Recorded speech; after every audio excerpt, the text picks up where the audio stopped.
Good morning, everyone. It is a great honor to welcome the Prime Minister of Ukraine to the capital of the United States.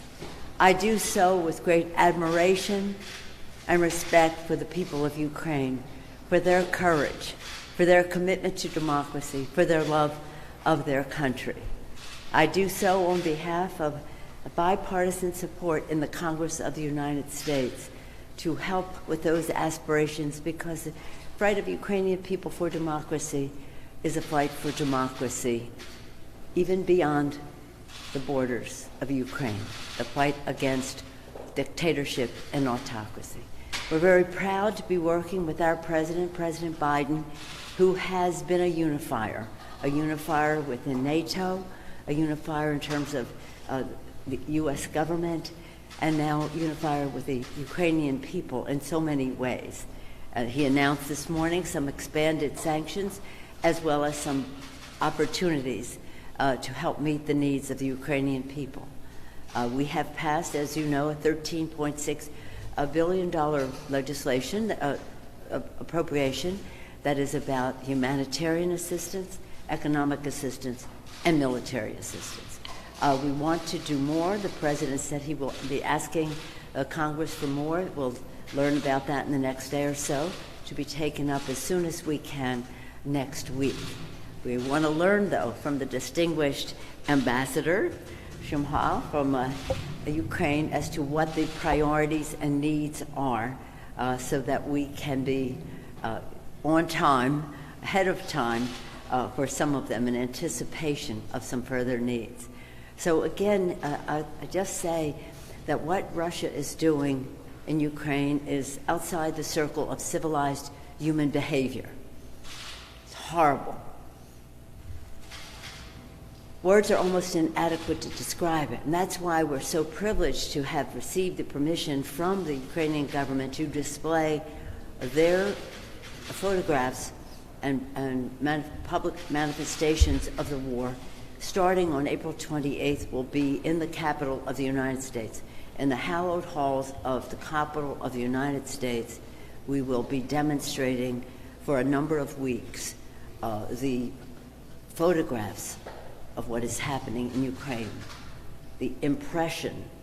So it'll be, again, another manifestation of our ongoing commitment, respect, just being in awe of the leadership of President Zelensky, of President Shmyhal, and we welcome him to the Capitol. Mr. Prime Minister. Dear Madam Speaker, dear colleagues, it's a big honor to be here. 57th day of terrible war in my country, but we are fighting.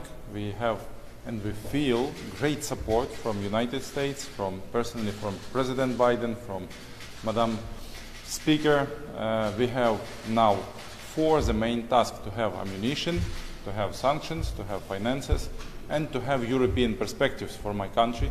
We have all of this. We have supplying new technologies, ammunition.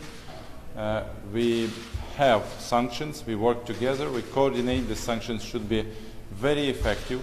We need secondary sanctions. We need 6th package of sanctions, and we work closely together.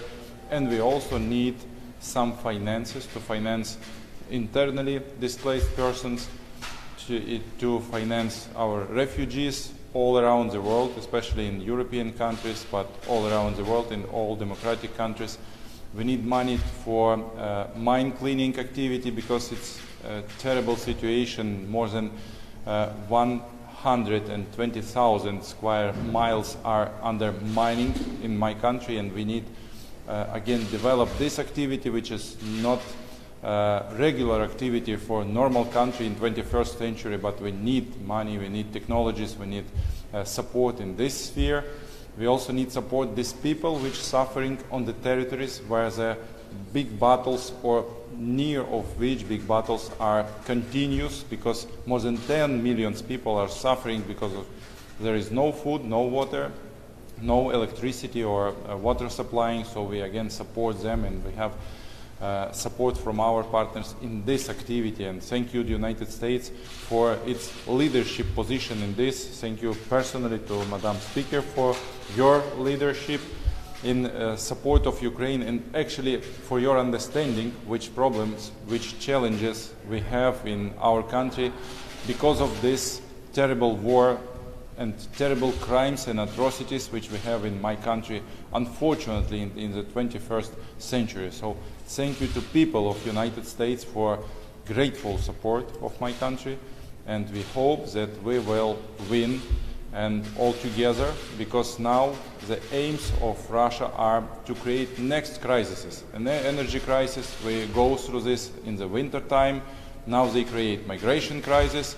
Now their purpose and the aim is create food crisis in African, Asian and European countries. So I hope that United States also will take leadership position in this issue, in this direction, and will support Ukraine and all of the countries to stop and do not let Russians create next and next crises in the democratic countries all around the world. So thank you, and big honor for me to be here. Thank you, Mr. Thank you, Prime Minister Shmyhal. We will now go to a bipartisan meeting, leadership meeting, where we will again be inspired as well as informed by the Prime Minister as to the priorities that we need to be addressing. Our support has always been bipartisan. It will continue to be. Thank you, Mr. Prime Minister.